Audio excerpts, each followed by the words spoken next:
Have you ever watched a floor debate and asked yourself, what the heck is going on? Be advanced to third reading, second reading, considered the third, and the bill be placed on final passage. Well, actually, it's a well-orchestrated affair, and with a little explanation, it's fairly easy to follow. So we went straight to the source, Lieutenant Governor Denny Heck, to explain. So at the beginning of every floor session, we begin with ritual and ceremony. Pledge of Allegiance, invocation, presentation of flags, all really as a kind of a grace step to get ourselves organized for the actual debate and deliberation on legislation. The first thing you'll notice is, in addition to the ceremonies, the members speak to each other in a very formal manner. I'd also like to recognize the good senator from the 32nd for his assistance and guidance on this. In order for debate to begin, members of the Senate will rise and say, Mr. President, and be recognized by the President, and then proceed with whatever points they want to make. So there are a lot of formalities associated with debating policies. There's a lot of decorum. That decorum is actually called for in our rules because according to the rules of the State Senate and the other chamber, the State House, there are certain things that members can and cannot say. They cannot impugn the motives of another member.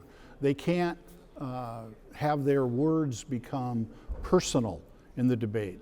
Their remarks must relate to the merits and demerits, as they see it, of the pending policy. Speaking directly to what the good member from the 4th just spoke to.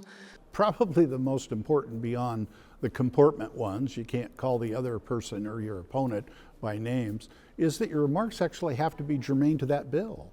You can't be speaking about another subject. You can't use it as an excuse to launch off into a debate about who knows what pet issue you have going on in the world today. Keep your remarks to the matter before the chamber. Members follow strict procedural rules to ensure the debate is civil, on topic, and moves along in a timely fashion. Keep in mind, the House has their own rules, which are similar but also slightly different. The ayes have it. The nominations are closed. First off, the Senate follows an order of business from first to ninth order. Each order has a different purpose, but something to keep in mind is that although orders are laid out in numerical order, they often vote to conduct their business out of sequence. Senator Riccelli. Thank you so much, Mr. President. I move the Senate advance to the fourth order of business. President, I move the Senate advance to the fifth order of business. Mr. President, I move the Senate revert to the seventh order of business. I move the Senate advance to the eighth order of business. If this seems like a lot to pay attention to, it is. And that is why Lieutenant Governor Heck is accompanied by a rostrum full of staff. The staff behind that rostrum that viewers will see during a debate, that's really the engine behind this place. One way to think about that, I've often thought, is if you think about like a business, maybe a large business with all the flow of transactions in and out, there's a whole set of bookkeeping and accounting staff that keep track of that. Well, that rostrum staff is in effect the accounting staff, the record keepers of all the things that occur here. They're the ones that verify exactly what action was taken on exactly what language at exactly what time, and they keep track of that to make sure that all is right and that the entries balance, as it were. In addition to the orders of business that the staff accounts for, they must also pay attention to what reading the bill is on. There are 3 readings that a bill must go through. The first reading is when a bill is read in its original form to the members and assigned to a committee. Fifth order of business, first reading of bills, introductions and referrals. The Secretary will read. The first reading happens in the fifth order of business. Senate Bill 5784 by Senator Hasegawa, encouraging Last agency. line. Referred to the Committee on Labor and Commerce. Before a measure can be considered on the floor of the Senate, it must be read.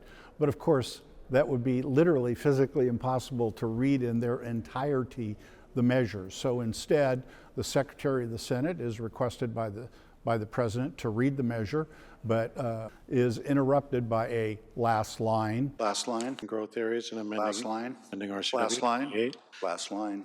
Referred to the Committee on Rules. Members have before them is their laptop, and all of the measures, all the amendments, and all the necessary documents associated therewith are before them digitally. The second reading assumes that a bill has been changed in the committee process and thus is read to the entire body opening up for debate and consideration of new amendments. This is done in the 6th order of business. Thank you so much, Mr. President. I move that the Senate revert to the 6th order of business. Members can submit amendments to pending bills pretty much right up until the last minute. And in order to do that, they walk up, generally, with the actual piece of paper to the bar of the House, we call it, which is that very front desk, and lay it in a certain rack. And it is then copied and distributed. Most of the votes are simply voice votes. So, for example, on an amendment, I will say the question before the Senate is the motion to adopt amendment number 0078. All those in favor say aye, opposed no. Aye. Opposed, no. And then, according to my ear, The ayes appear to have it. I will seek to determine whether the ayes or the noes have it. Before I rule, there's a slight pause to give an opportunity for those who disagree with what I've said to stand up and say, division. Division's been called for. All those in favor of the amendment, please stand and remain standing until your vote has been counted. And when they do that, if a sufficient number join in that request, and it's not very many, then there's a standing vote. I ask all those in favor stand, remain standing until your vote's counted. After voting on each amendment, the new bill, which is now engrossed with these new amendments from the floor, will be officially moved to the 3rd reading, also known as final passage. Senate Bill 5414 on 3rd reading and final passage. Remarks, Senator Hasakawa. This is done during the 7th order of business when members debate and vote on the final version of the bill. Trudeau, Valdez, Wagner.